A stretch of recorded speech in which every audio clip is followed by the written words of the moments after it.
اب چونکہ یہ تو ایک طرف 14 نکاتی ایجنڈا اس پر عمل نہیں ہو سکا، یہ تو ان کا موقف تھا،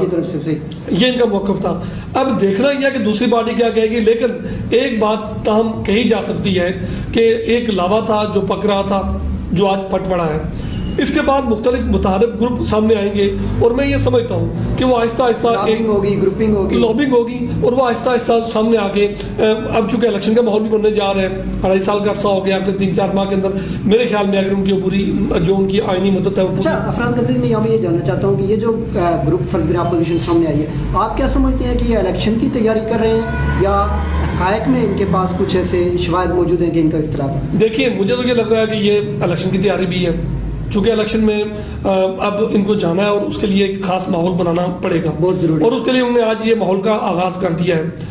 چونکہ ایک گیپ موجود تھا، حافظ طارق جو تھے وہ براہ راست، چونکہ ان کا الزام یہ تھا کہ وہ تجارت کے ساتھ براہ راست منسلک نہیں ہے، یہ درست ہے کہ ان کی کوئی دکان شاید ہم بھی نہیں جانتے کہ عام تاجر کے طور پہ سارا بزنس تو لیکن شہر کے اندر مختلف جو انداز میں وہ کاروبار کرتے ہیں یا کاروبار کے ساتھ منسلک ہیں،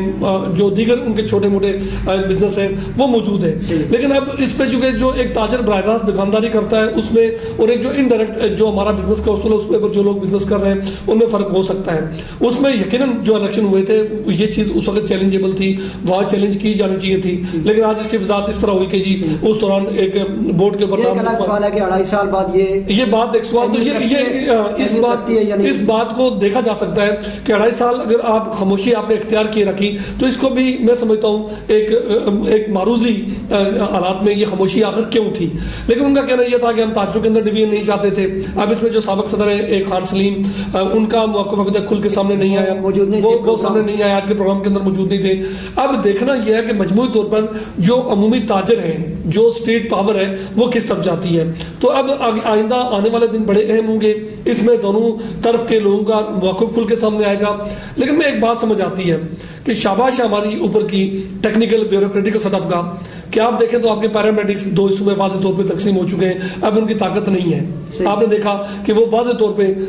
کبھی ایک جو ہے وہ بیوروکریسی کے ہاتھ میں ہوتا ہے، کبھی دوسرا گروپ بیوروکریسی کے ہاتھ میں ہوتا ہے، بیسک سیاست کرنے والے لوگ ہیں وہ یہی کر رہے ہوتے ہیں، اور ان کے ساتھ بھی اگر ایسا ہو گیا تو پورے آزاد کشمیر کے اندر عام طور پہ تاجر حصوں میں تقسیم ہے، اور باغ کے اندر بھی اگر تاجر جو ایک بڑی مربوط اور مؤثر حکومت تھی، اگر یہ تقسیم ہو گئے تو میں سمجھتا ہوں اس کے مضمرات ہوں گے۔ اور باغ میں بالخصوص تاجر ایک قوت تھی جس کے پاس شٹر کی قوت تھی، اور عام طور پر عام پبلک ایشوز کے اوپر بھی تاجروں کا ہمیشہ ایک بڑا مؤثر اور جاندار کردار رہا ہے۔ افراد کرتے تھے یہ جو بی سی ڈی پی کی طرف سے باغ میں ایک بڑا خوبصورت قسم کا اڈا تیار کیا گیا، وہاں پہ بہت سارے دعوے کیے گئے تھے کہ بہت ساری سہولیات یہاں پہ رکھی جا رہی ہیں، آپ کیا سمجھتے ہیں کہ صرف روایتی طور پہ ہی کام چلے گا یا یہاں پہ کوئی فرنچائز وغیرہ کھول کے لوگوں کو بہتر سفری سہولیات مہیا کی جا سکتی ہیں؟ کیا ایسا پاسبل ہے یا آپ کو ایسا ہوتا ہوا نظر آ رہا ہے؟ دیکھیے جو اچھے ممالک ہوتے ہیں جہاں پہ بعض اوقات مواقع مل جاتے ہیں، وہاں پر جو لاری اڈے ہوتے ہیں وہ تھوڑے جدید قسم کے اور عوام کے لیے سہولیات وہاں پہنچائی جاتی ہیں۔ 9 کروڑ 60 لاکھ مالیت جو میرا ایک اندازہ ہے، باغ سٹی ڈیولپمنٹ نے جو چائنا فنڈڈ یہ پروجیکٹ تھا جس میں 2 شیڈ کے ساتھ بڑی جو پارکنگز ہیں جہاں پہ گاڑیاں کھڑی ہوں گی، یہ ہمارے ناظرین اس کی جھلک بھی دیکھ رہے ہوں گے، اور اس کے ساتھ ہی آپ نے دیکھا ہوگا کہ جو ایک جنرل پارکنگ بنائی گئی ہے، اور کچھ دکانات وہاں 2-3 درجن دکانات، ایک جدید ہوٹل وہاں تعمیر کیا گیا ہے۔ ہمارے جو بلدیہ کے جو ایڈمنسٹریٹر ہیں ان سے بات ہوئی تھی آج، جو سردار امتیاز خان ان سے بات ہوئی ہے، گزشتہ دنوں 2 روز قبل جو ہے وہاں پہ وزیر جنگلات سردار میر اکبر خان نے بھی وزٹ کیا۔ کچھ چیزوں کے اوپر اعتراض وہاں کیا گیا کہ واش رومز جو ہے وہاں پہ کم ہیں، اور ایک کارنر پہ واش روم بنایا گیا، اور چونکہ پبلک کی سہولت یہی ہوتی ہے کہ اس کو عام طور پہ مشکلات کم سے کم اس کے لیے کی جائیں، تو دوسرے اینڈ پہ جو واش روم تھے وہ ان کو انڈیکیٹ کیا گیا ہے باغ سٹی ڈیولپمنٹ یا کانٹریکٹر کو کہ وہاں پر وہ تعمیر کرے گا۔ تو اگلے کچھ دن کے بعد یہ امید کی جاتی ہے کہ یہ حوالے کیا جائے گا باغ ڈیولپمنٹ اتھارٹی کے، اور اس کے بعد باقاعدہ اس کا انتظام و انصرام جو ہے باغ بلدیہ کے پاس آئے گا۔ لیکن میں یہ سمجھتا ہوں جس طرح آپ نے بات کی شوکت حسین کہ ایک روایتی لاری اڈے کا سسٹم ہے جہاں پر عام مسافر کی عزت نفس اس حد تک محفوظ نہیں ہوتی جتنی ہونی چاہیے۔ اگر تو گورنمنٹ نے 9 کروڑ 60 لاکھ ایک سسٹم کو ڈیولپ کرنے پر لگا دیا ہے، اب میرے خیال میں اس کو اوپن آکشنز یہاں پہ ہونی چاہیے، اس کے اوپر میں سمجھتا ہوں ایک ٹینڈر یہاں بلائے جائیں، اور آج پورے پاکستان میں پورے دنیا کے اندر انویسٹر موجود ہے جو اچھی فرنچائز کے ساتھ بہتر سہولیات، بہتر سفری سہولیات دینا چاہتے ہیں. آپ کے باغ کے اندر بھی مقامی طور پہ 2-3 سفری ادارے جو یہاں پہ کام کر رہے ہیں، فخر کشمیر والے کام کر رہے ہیں، مہران ٹریول والے کام کر رہے ہیں، اور بھی 1-2 جو ٹریولز والے ہیں وہ اپنے ساتھ کے مطابق سہولیات دینے کی کوشش کر رہے ہیں. لیکن جتنا یہ بزنس لے رہے ہوتے ہیں پبلک کے ساتھ، اتنے زیادہ سہولیات یہ پبلک کو پہنچا نہیں رہے ہوتے. اب ان کی گاڑیوں کا معیار وہ نہیں ہے جو آج سے 5 سال پہلے تھا. اب ایک روٹین کی جو کارروائی ہو رہی ہوتی ہے، اور عام طور پہ لوگوں کو بھی شکایات رہتی ہیں کہ ان لوگوں کا اس طرح کا رویہ نہیں ہے عام طور پہ جتنا آج سے 4 یا 5 سال پہلے تھا. حالانکہ گزرتے ہوئے وقت کے ساتھ اس کو زیادہ بہتر ہونا چاہیے تھا. یہ مین ٹو مین ویری کرتا ہے. بعض سروسز بہت اچھی ہیں، بعض کے ڈرائیور یا اس کا جو معاون ہوتا ہے وہ اچھا ہوتا ہے، لوگ اچھے رہتے ہیں، لیکن وہ انفرادی سروس ہے، انفرادی ہے. بحثیت مجموعی سروسز کا وہ معیار نہیں ہے. آپ کے باغ کا اڈا بہت اچھا ہوگا، شاید بیٹھنے کی جگہ ہوگی، تو راولپنڈی میں آپ کے پاس اس طرح کی گنجائش موجود نہیں ہوگی جہاں پر لوگ فیملی کے ساتھ رہ کے سفر کر سکیں. تو میرے خیال میں یہاں پر یا تو انہی ٹرانسپورٹروں کو اپ گریڈ کرنے کی ان کو ترغیب دی جائے کہ اپنے سہولیات کو بہتر کر کے ایک بہتر سہولت کے ساتھ سفری سہولت مہیا کریں، یا تو اچھی فرنچائز کو یہاں پر ان کو آفر کیا جائے تاکہ یہ خوبصورت جو اسٹیٹ آف دا آرٹ اڈا یہاں بن رہا ہے، اس اڈے سے بہتر سفری سہولیات عام آدمی کو میسر آ سکیں. کیونکہ یہ بہت بڑا ریونیو یہاں سے آئے گا، باغ بلدیہ کو بھی آئے گا. اب یہ دکانات کے حوالے سے اس کی الاٹمنٹ کا مرحلہ شروع ہوگا، اڈوں کے اوپر ایک بڑا بزنس ایکٹیویٹی شروع ہو جائے گی. تو اس سارے بزنس ایکٹیویٹی کے بعد عام آدمی کو فائدہ کیا ملتا ہے، یہ بڑا اہم ہے. تو میں سمجھتا ہوں اگر وہ نہیں ملتا تو اتنے پیسے لگانے کا اگر 9 کروڑ 60 لاکھ روپے لگانے کے بعد بھی آپ 3 مہینے بعد وہی غلاظتوں بھرا اڈا دیکھنا چاہتے ہیں، تو میں سمجھتا ہوں یہ ان شہداء کے ساتھ بھی زیادتی ہوگی کہ جن شہداء کے خون کے بدلے یہ منصوبے باغ کے اندر آئے ہیں. یہ منصوبے باغ کے اندر آنے کا مطلب یہ تھا کہ آپ ان منصوبوں کا استفادہ عام آدمی کو کرنے دیں. لیکن یہاں پہ اگر عام آدمی مستفید نہ ہو سکا تو یقیناً یہ ایک بڑی زیادتی. آپ اس کے ساتھ دیکھ لیجئے، اگر آپ کے پاس وہ کلپس بھی آپ دکھا دیں گے سامعین کو، نہیں ہوں گے تو آئندہ دکھا دیں گے کہ وہ جو سیپٹک ٹینک بنائے گئے ہیں اس کے ساتھ BCDB نے ان کے اوپر، ان ٹینکوں کے اوپر باغ شہری دفاع کے آفس قائم کیے گئے ہیں. اگر آپ یہ دیکھیں یہ بڑی عجیب و غریب ایک منطق ہے. پیچھے سے وہ جو بدبو والے پائپ نکلے ہوں گے اور آگے باغ سے جو ڈیفنس کا، تو اس کو تھوڑا سا ماڈی اس کے اندر جدت لانے کی ضرورت ہے. آپ اگر جب پیسے خرچ کیے جاتے ہیں منصوبہ بندی کم ہی کی جاتی ہے، بس پیسے خرچ کرنے کا سوچا جاتا ہے. نہیں دیکھیں نا، آپ مجھے بتائیں شوکت صاحب، میں آپ سے ایک بات پوچھتا ہوں، کیا یہ ایک سوال ہے، کیا آپ کا سیوریج سسٹم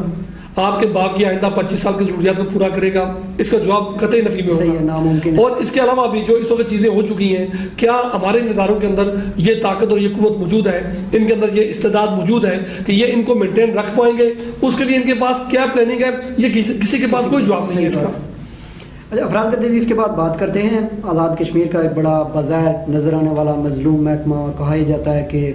زکوٰۃ کے نام سے جیسا کہ ظاہر ہے، اور اکثر آپ جیسا کہ کہا بھی تھا آپ نے شاید کسی پروگرام میں کہ آفس میں بھی جائیں تو لگتا ہے سارے مستحقین زکوٰۃ ہیں. تو اس کے جو اعداد و شمار ہیں وہ کبھی بھی سامنے نہیں آتے کہ کتنے فنڈز جو ہیں وہ ہر سال غریبوں مستحقین میں تقسیم کرتے ہیں، اور صرف کیا غریبوں میں تقسیم ہوتے ہیں یا دیگر مداد میں بھی کچھ رقم موجود ہوتی ہے؟ شکر، بڑا اہم موضوع ہے جو آج آپ نے جس کی طرف جو ہمارے سامعین کے لیے جو ہے وہ ناظرین جو ہے ان کے لیے آپ نے مبذول کروائی ہے. زکوٰۃ و عشر آزاد کشمیر کا واحد محکمہ، جس طرح آپ نے بات کی کہ عام طور پہ ان کے دفاتر ایسے ہوتے ہیں، لگ یہ رہا ہوتا ہے کہ یہ بھی کسی مستحقین زکوٰۃ کا ہی دفتر ہے. حالانکہ وہ لوگ مستحقین نہیں ہوتے، بلکہ وہ لوگ مستحقین کو سروس پرووائڈ کرنے والا ایک ادارہ ہے. اب مختصر اعداد و شمار اپنے ناظرین کے لیے، چونکہ وقت کی قلت ہوتی ہے ہم مجھے ڈیٹیل میں جا نہیں سکتے، کہ اس وقت آزاد کشمیر کے جو 68,885 مستحقین زکوٰۃ ہیں، 68,885 مستحقین زکوٰۃ ہیں، جن کو سالانہ 15 کروڑ 37 لاکھ روپے زکوٰۃ و عشر کی مد میں سے ادائیگی کی جاتی ہے. اس کے بعد جو سب سے بڑا مستفید ہونے والا ادارہ ہے وہ ہمارے دینی مدارس ہیں. دینی مدارس کو سالانہ 6 کروڑ روپے زکوٰۃ اور عشر کی مد سے دیے جاتے ہیں. اس کے بعد جو آپ کا ادارہ ہے وہ علاج معالجے والا ہے. علاج معالجے کے حوالے سے جو اندرون آزاد کشمیر 1 کروڑ 40 لاکھ روپیہ دیا جاتا ہے، جس میں آپ کا جو مظفر آباد میں 2 ادارے ہیں فیس کی شکل میں ان کو 15 لاکھ روپیہ ایمز کو دیا جاتا ہے اور 40 لاکھ روپے CMH کو دیے جاتے ہیں. جبکہ ہر DHQ کو جو ہے جہاں پہ ڈسٹرکٹ ہیڈ کوارٹر ہاسپٹل ہے وہاں پر 9,45,000 روپے زکوٰۃ کی مد میں سے دیے جاتے ہیں تاکہ نادار لوگوں کا علاج مفت کیا جائے. اور اس کے ساتھ ہی جو خصوصی بچے ہیں جو ڈسیبل بچے ہوتے ہیں, غریب بچے ہوتے ہیں, 10 لاکھ روپے سالانہ زکوٰۃ کی مد میں سے ان کے لیے ادائیگی پورے آزاد کشمیر کے اندر ہوتی ہے. پھر اسکالرشپ کے لیے جو بچے تعلیم کے لیے جاتے ہیں ماسٹر ڈگری تک, ان کے لیے 20 لاکھ روپے سالانہ ادا کیے جاتے ہیں, تو ان کو کم از کم 5 لاکھ روپے سالانہ ان کو دیے جاتے ہیں. تو یہ آپ دیکھیں تو یہ بہت بڑی, یعنی آزاد کشمیر کا میں اگر یہ کہوں کہ یہ واحد محکمہ ہے زکوٰۃ و عشر, یہ اتنا مظلوم محکمہ نہیں ہے بلکہ یہ دینے والا محکمہ ہے. اور یہ وہ زکوٰۃ ہوتی ہے جو زکوٰۃ 68,000 لوگوں کی فہرست موجود ہے ان کے پاس, 68,885 رجسٹرڈ مستحقین ہیں جو ریگولر نیٹ ورک کے اندر ہیں. اور آپ علاج معالجے کی صورتحال دیکھیں, پھر آپ کے دینی مدارس, اور دینی مدارس ہیں کتنے, اگر یہ بھی اعداد و شمار آپ کے سامنے آ جائیں گے. اس میں ضلع مظفر آباد کے اندر 40 دینی مدارس ہیں جن میں 1773 طلبہ اور طالبات زیر تعلیم ہیں. باغ میں 44 ادارے ہیں 44, جس میں جو اعداد و شمار ہے 1717 طلبہ اور طالبات زیر تعلیم ہیں. نیلم میں 15 مدارس ہیں جو 520 طلبہ اور طالبات وہاں بتایا جاتا ہے زیر تعلیم ہیں. حویلی میں 3 طلبہ اور 3 ادارے ہیں اور وہاں پر 117 طلبہ اور طالبات جو رجسٹرڈ ہیں اس کھاتے کے اندر. ہڈیا بالا میں 7 مدارس ہیں اور وہاں پر 249 طلبہ اور طالبات ہیں. پونچھ میں 29 ادارے ہیں اور 967 طلبہ اور طالبات وہاں پہ زیر تعلیم ہیں. کوٹلی میں 5, کوٹلی بڑا ضلع ہے لیکن شاید وہاں پہ سیلف سروس کا ہے کوئی سسٹم, مجھے بھی سمجھ نہیں آئی ہے, لیکن 5 وہاں پہ تعلیمی ادارے ہیں اور 201 طلبہ اور طالبات ہیں. میرپور میں 22 تعلیمی ادارے ہیں, دینی مدارس ہیں, وہاں پر 1242 طلبہ اور طالبات جو ہے وہ اس سسٹم کے اندر موجود ہیں. بھمبر میں 5 اور پلندری میں 15 تعلیمی ادارے ہیں. تو پلندری میں 568 طلبہ اور طالبات ہیں اور بھمبر میں 118 طلبہ اور طالبات ہیں. مجموعی طور پر تقریباً 7472 طلبہ اور طالبات ہیں جو 185 جو دینی مدارس ہیں ان کے اندر زیر تعلیم ہے, اور ان کو زکوٰۃ و عشر کی مد میں سے 6 کروڑ روپے ریگولر ماہانہ ان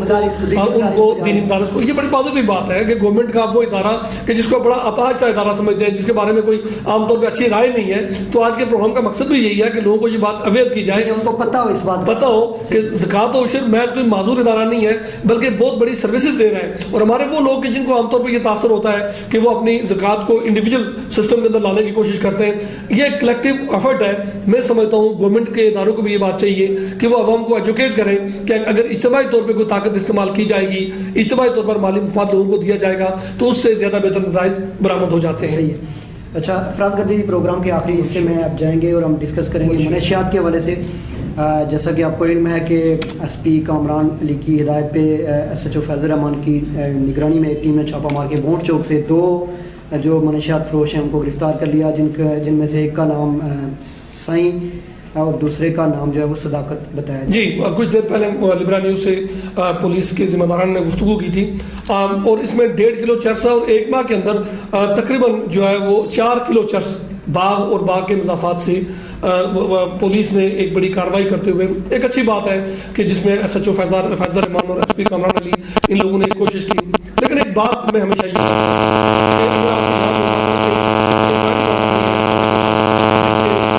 میں سے 45 کلو چرس باغ میں برآمد ہوئی تھی, یہ بھی ایک ماضی کی بات ہے. اور ہم نے اس وقت بھی ان سے سوال کیا تھا کہ کیا 45 کلو چرس جب پشاور سے یہاں پہ لائی گئی ہے تو اس کی منڈی باغ کے اندر موجود ہے, باغ کے اندر اس کے ہول سیلر موجود ہیں, باغ کے اندر اس کے ریٹیلر موجود ہیں. اور آج تو یہ بھی بات کہی گئی کہ جناب فلان جگہ پہ 100 روپے کا سگریٹ فروخت کر کے اس کے اندر چرس بیچی جاتی ہے اور عام بچوں کو اس کا عادی بنایا جا رہا ہے. یہ میں کہتا ہوں معاشرے کے ناصور ہیں جو منشیات کا کاروبار کرنے والے ہیں اور منشیات کو پروموٹ کرنے والے. اس حوالے سے پولیس کی کارروائی کو میں سمجھتا ہوں کہ یہ تحسین کرنی چاہیے ہر لیول پہ, اور کسی بھی لیول پہ منشیات فروشوں کے ساتھ کوئی رعایت نہیں برتی جانی چاہیے. تو یہ جو کام ہو رہا ہے اس وقت, اس کو پازیٹیو انداز میں جو ہمارا اینٹی منشیات ڈپارٹمنٹ ہے وہ زیادہ بہتر طور پہ کام کرے اور اس نیٹ ورک کا پتہ چلائے وہ بااثر لوگ کون سے ہیں کہ جو اس نیٹ ورک کو پروان چڑھاتے ہیں اور اس کو سپورٹ دیتے ہیں. یہ جو لوگ گرفتار ہو جاتے ہیں یہ ان کے آگے سمجھ لیں کہ سب ایجنٹس ہوتے ہیں جو مارکیٹ کے اندر پرچون فروخت کرتے ہیں, لیکن جو ہول سیلرز ہوتے ہیں جو براہ راست اس میں سمجھتا ہوں اس سرطان کو, اس ناسور کو پروموٹ کرنے کے لیے کام کرتے ہیں. شوکت حسین, یہ وقت کی ضرورت ہے کہ قانون کی آہانی گرفت ان کے اوپر ہونی چاہیے. اور اس طرح کے باغ ایک چھوٹا علاقہ ہے, باغ کا ہر آدمی چاہتا ہے کہ یہاں پر منشیات نہیں ہونی چاہیے. 3-4 انٹری پوائنٹس ہیں, 4-5 چیک پوائنٹس ہیں, اور میں یہ سمجھتا ہوں جانے نہ جانے گلی نہ جانے باغ تو سارا جانے ہے. لوگ جانتے ہیں کون لوگ ہیں جو اس چیز کو پروموٹ کر رہے ہوتے ہیں, کون لوگ ہیں جو اس کو سپورٹ دے رہے ہوتے ہیں. قانون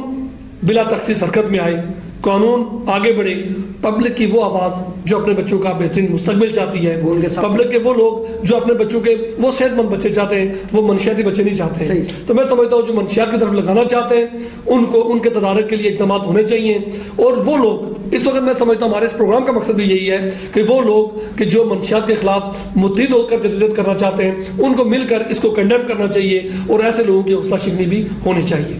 بہت شکریہ افراز گدیدی. اس کے ساتھ ہی پروگرام ٹائم ٹو ٹاک کا وقت ختم ہوا. علی براہ نیوز سے شوکت حسین اور افراز گدیدی کو دیجیے اجازت. اللہ نگہبان.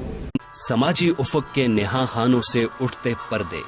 وقت کی آغوش میں پلتے حادثات و واقعات, رشتے مسائل پر دہلا دینے والی داستانیں, سیاست کی غلام گردشوں میں اقتدار کی پلتی ہوس, حکمرانوں سے دوریاں اور سلگتے مسائل. آپ کی آواز ایسی کہ حکمرانوں کے ایوان ہلا دے. افشا ہوں گے راز ہماری معاشی تباہی کے, دیکھیں گے جھلک اپنی کھوئی ہوئی ثقافت کی, تلاش کریں گے خوشحالی اور ترقی کی نئی راہیں. دیکھتے رہیے پروگرام ٹائم ٹو ٹاک شوکت حسین کے ساتھ, صرف لبرا نیوز باغ پر.